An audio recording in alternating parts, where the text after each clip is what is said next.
Hello students, welcome back to this channel. Students, इस video में हम सॉल्व करेंगे question number 5 exercise 4.2 class 10 NCERT की टेक्स्ट बुक से। क्वेश्चन है the altitude of a right triangle is 7 centimetre less than its base. तो एक आपके पास राइट ट्रायंगल है, उसके ऑल्टीट्यूड एंड बेस में रिलेशन दिया हुआ है। If the hypotenuse is 13 centimetre find the other two sides.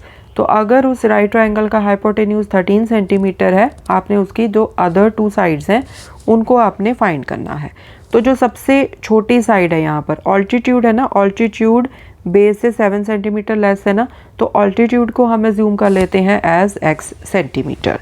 So we will write let the altitude of a right triangle is equal to x centimetre.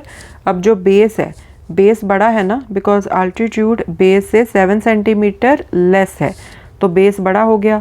सो जो altitude है x, उसमें 7 को add कर दिया, x प्लस 7 सेंटीमीटर। ओके, अगर आप base को x assume करते हो, अगर आप बेस को x एज्यूम करते हो तो जो अल्टीट्यूड है उसको आप ले लोगे x माइनस 7। ओके, सो किसी भी वे से आप एज्यूम कर सकते हो, ठीक है।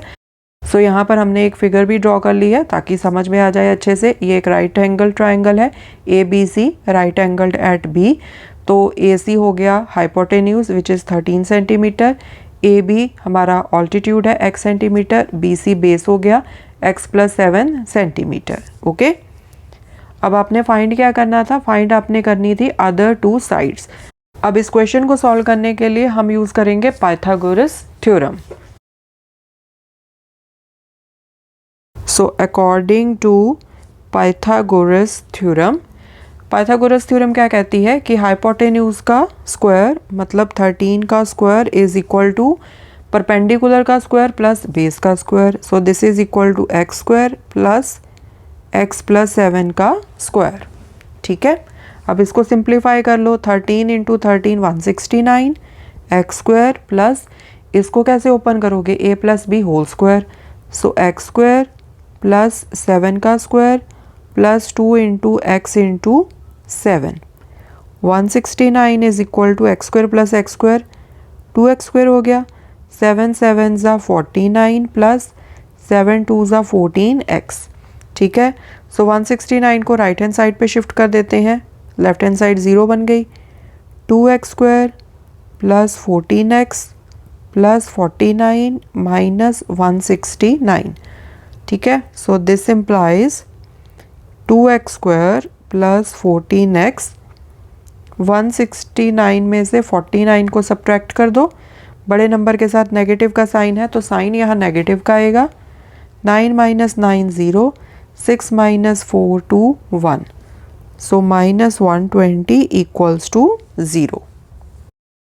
सो यहाँ पर अब आप देखो 2 सभी में कॉमन है तो इसको बाहर निकाल लो। X square plus 7x minus यहाँ 60 आ गया equals to 0। So x square plus 7x minus 60 equals to 0।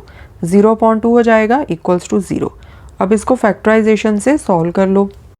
So यहाँ पर प्रोडक्ट क्या आएगा, माइनस 60। मिडल टर्म स्प्लिट करके हम फैक्टराइजेशन कर लेंगे। सम आना चाहिए हमारा 7, तो 12 एंड 5, 12 5 ज़ा होता है 60। ठीक है, अब हमें सम चाहिए पॉजिटिव बट प्रोडक्ट हमें नेगेटिव चाहिए, मतलब एक नंबर हमने नेगेटिव लेना है तो छोटा नंबर हम नेगेटिव ले लेंगे, राइट। तो जो सम है वो तो हो जाएगा नेगेटिव का। जब इनको ऐड करोगे प्लस 12 माइनस 5 तो सम कितना आ जाएगा हमारे पास, प्लस 7। तो यही नंबर हमें लगेंगे 12 and minus 5। So x square plus 12x minus 5x minus 60 equals to 0। ये वाली टर्म्स ले लो एंड फिर ये वाली टर्म्स ले लो। x कॉमन बाहर, सो x प्लस 12, नेगेटिव साइन बाहर, 5 कॉमन बाहर, यहाँ से बचा x, यहाँ से बचा प्लस 12 इक्वल्स टू 0।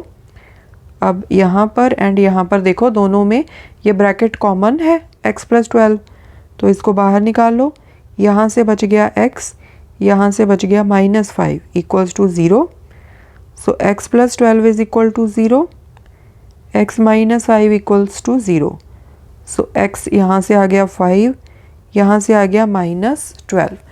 अब देखो x क्या है, x बेसिकली लेंथ है हमारे पास, राइट। अब किसी भी चीज़ की जो लेंथ है वो नेगेटिव तो हो नहीं सकती, तो ये केस हो गया नॉट पॉसिबल। जो लेंथ है वो पॉजिटिव ही रहेगी, राइट, कोई नेगेटिव नंबर थोड़ी ना आएगा। तो इसको छोड़ दो, x इज इक्वल टू 5, तो यहाँ से हम सोल्यूशन निकालेंगे। ओके, सो देयरफॉर x को आपने क्या लिया था, x को आपने लिया था length of altitude. So altitude is equal to x is equal to 5 centimetre and base क्या था, बेस था x plus 7, so 5 plus 7 is equal to 12 centimetre. Okay, so students ये था आपका सिंपल सा क्वेश्चन। आई होप क्वेश्चन आपको अच्छे से समझ में आया होगा। More questions we will solve in the coming videos. Thanks for watching, take care.